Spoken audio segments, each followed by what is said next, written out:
সবাইকে জানাই শুভ দুপুর। আশা করি সবাই ভালো আছেন। আজকে দুপুরে রান্না নিয়ে চলে এসেছি। এখানে ভাত আছে,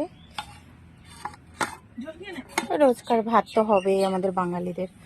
আর এখানে আছে বাঁধাকপির ঘন্ট, মটরশুঁটি দিয়ে, দেখেন বাঁধাকপির ঘন্ট বানিয়েছি মটরশুঁটি দিয়ে। দেখেন ভালো হয়েছিল বেশ।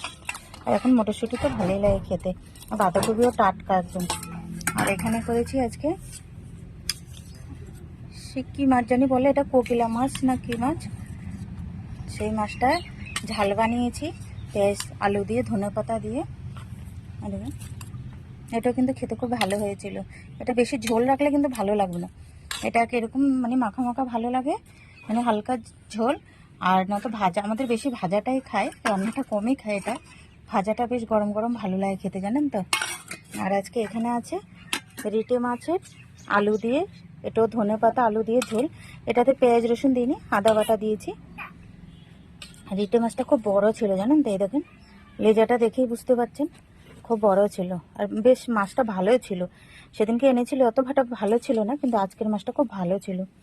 এটা আলু দিয়ে আদা বাটা ধনেপাতা দিয়ে ঝোল বানিয়েছি পাতলা করে, দেখেন। আর এখন এই রিটে মাছে খুব তেল জানেন তো, এটাও কিন্তু খেতে বেশ ভালো লেগেছে মাছ।